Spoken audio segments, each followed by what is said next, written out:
जी बिस्मिल्लाहिर्रहमानिर्रहीम। अस्सलाम वालेकुम। आप यूट्यूब चैनल देख रहे हैं और मैं हूं कामरान अरशद। आपसे रिक्वेस्ट है कि चैनल को सबसे पहले आपने सब्सक्राइब कर लेना है ताकि हर आने वाली वीडियो का लिंक आपको मिल सके। खैर, बहुत सी खबरें हैं।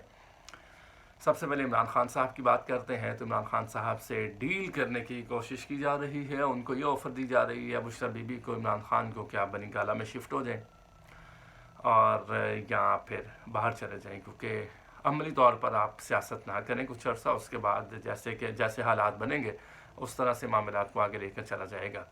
इमरान खान साहब की तरफ से वो क्या कहते हैं पंजाबी में कि कोरी ना है, उन्होंने इनकार किया है। उन्होंने कहा है कि जी मैंने कोई डील नहीं करनी, मैं तो अब अगर मुझे यहाँ पर जेल में मरना भी पड़े तो मैं इसे कबूल कर लेता हूँ। मुझे जेल ना तो सता रही है और ना ही मैं इस जेल से घबरा रहा हूँ। लेकिन सूरत हाल ये है कि आखिर ये कब तक होगा। इमरान खान का एक ही मुतालबा है कि उनका जो मैंडेट चोरी हुआ है वो उनको वापस दिलाया जाए। वो उनको अवाम पाकिस्तान ने वोट किया है और ये सब ही मानते हैं। मीडिया के वो जर्नलिस्ट हों जो एंटी PTI हैं या एंटी इमरान खान हैं, उनको भी ये मालूम है कि इस दफ़ा जो वोट पड़ा है वो इमरान खान और पाकिस्तान तहरीक इंसाफ को पड़ा है। और हालात का तकाजा यही है कि पाकिस्तान तहरीक इंसाफ के चेयरमैन जो साबिक रहे हैं, साबिक चेयरमैन इमरान खान, उनकी हुकूमत बनती है। लेकिन उसके बाद आपको पता है कि किस तरह से एक इलेक्शन 8 फरवरी को हुआ और दूसरा इलेक्शन 9 फरवरी को हुआ। 8 फरवरी के इलेक्शन में पाकिस्तान तहरीक इंसाफ जीती और वज़ीर आज़म उनका आया। 9 फरवरी के इलेक्शन में नवाज शरीफ साहब जीते और वज़ीर आज़म पाकिस्तान मुस्लिम लीग नवाज का आया। तो ये सूरत हाल अब समझना होगा कि इससे ना सिर्फ इनकी ज़ात को बल्कि पाकिस्तान की साख को नुकसान पहुँच रहा है। वो लोग जो फैसला साज हैं उनको भी ये सोचना होगा। पाकिस्तान के लिए ज़रूर इमरान खान साहब ने जो ब्लंडर मारे हैं, जो गलतियाँ की हैं, जो कोताहियाँ उनकी जानिब से हुई हैं जिसमें बेहतरी आ सकती थी, उसमें डायलॉग किया जाए, बात की जाए।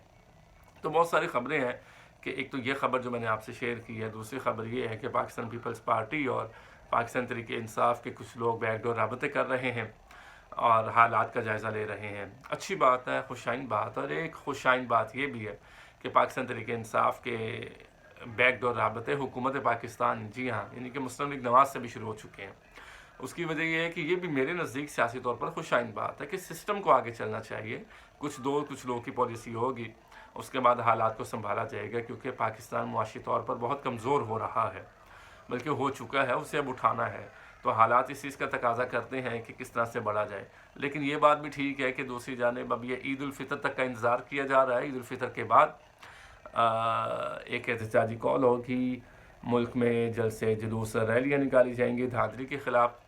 और इसमें मैं आज ही आपको बता देता हूँ, इसमें पाकिस्तान तहरीक इंसाफ भी होगी, इसमें मौलाना फजलुर रहमान भी होंगे, इसमें जमात इस्लामी भी होगी, इसमें GDA भी होगी। ये तमाम जमातें अब एहतजाजी सियासत करने लगी हैं पाकिस्तान में, और हुकूमत तो वैसे ही बेसाखियों पर है, बहुत कमज़ोर है। तो मेरा ख़्याल है कि हुकूमत के लिए काफ़ी मुश्किलात आएंगी। लिहाजा हुकूमत की जानिब से भी ये फ़ैसला किया गया है कि इन लोगों को इंगेज किया जाए। मौलाना फजलुर रहमान की बात करें तो वो तो इंगेज हो जाएंगे, लेकिन सूरत हाल अब ये है कि किस तरह से उनको क्या दिया जाएगा। सदर पाकिस्तान भी बन गया, वज़ीर आज़म भी बन गया, वज़ीर ख़ारजा भी बन गया, बेटे उनके वैसे इलेक्शन हार गए, असम्बली में उनकी बंदे ही कोई नहीं है वहाँ पे। मौलाना ख़ुद असम्बली में आएंगे, लेकिन फिर वो जो तकरीरें करेंगे, इसको कहते हैं कि वक्त बदलते देर नहीं लगती। कल वो इमरान खान साहब को नाम लेकर कहते थे और अब वो शहबाज शरीफ साहब को नाम लेकर पुकारेंगे। तो देखेंगे कि क्या सूरत हाल बनती है। खैर, मरीम नवाज़ साहिबा की बात करते हैं पंजाब में, तो उन्होंने ऑरेंज ट्रेन के बाद ब्लू लाइन और ऑरेंज लाइन के बाद ब्लू लाइन और पर्पल लाइन का मंसूबा बनाने का ऐलान किया है। और इसकी अभी फिजिबिलिटी जारी है, गुफ्तगू जारी है, लेकिन कुछ इजलास हुए हैं और इसके रूट भी तय किए गए हैं कि एक गुलबर्ग से उस तरफ टाउनशिप की जानिब और दूसरा एयरपोर्ट की जानिब जाया जाएगा। इसका मुकम्मल रूट जैसे आएगा आपसे शेयर करेंगे। तो ये बड़ा अच्छा इनिशिएटिव होगा, लेकिन इससे पहले ये समझना है कि जो ऑरेंज लाइन है, इसका जो सब्सिडाइज़ हमने किया हुआ है कि कितने अरब रुपया हम देते हैं, उससे तो वो रिकवरी नहीं हो रही। ये ज़रूर बात है कि ऑरेंज लाइन पर 2 लाख लोग रोज़ाना सफ़र करते हैं, एक अच्छा प्रोजेक्ट है, लेकिन बात यह है कि अवेलेबल रिसोर्स से आपने किस तरह से आगे लेकर चलना है। ऑरेंज लाइन ट्रेन का मंसूबा जिस तरह से चल रहा है, अच्छा मंसूबा है, रोज़गार भी लोगों को मिला है, आगे भी रोज़गार मिलेगा अगर ऐसे प्रोजेक्ट्स आते हैं। लेकिन सूरत हाल ये है कि सब्सिडाइज जब आप करेंगे तो वो पैसा कहाँ से आएगा। वो बिल जो अदा करेंगे, बिल की अदायगियाँ होंगी, वो सब्सिडाइज करने के बाद आप ज़ाहिर 20, 30, 40 रुपये रेट रख देंगे, उसी तरह जैसे ऑरेंज लाइन का।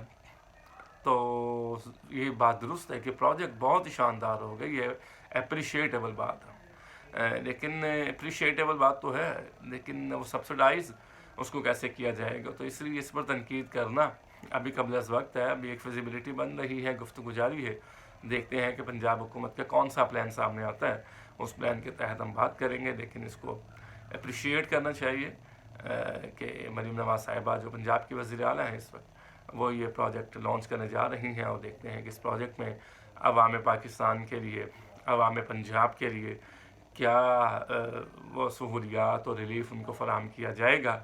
और सबसे बढ़कर बात यह है कि ये मनसूबा कितने वक्त में मुकम्मल किया जाएगा, क्योंकि आगे तो एहतजाजी सियासत शुरू होने लगी है ईद के बाद। ईद तक का इंतज़ार है, सब लोग रोज़ों में मसरूफ़ हैं, तो उसके बाद तो एहतजाजी सियासत के दौरान आप का काम करना मुश्किल हो जाएगा। अभी तो आपकी डायरेक्शन सिर्फ एक तरफ है, फिर आपने सिक्योरिटी देनी है, पुलिस है, कियोस्क की कैफियत होगी, लाठी चार्ज होंगे, एहतजाज, जलसे जुलूस, रैलियाँ, तकारीर, पंजाब असम्बली, कौमी असम्बली।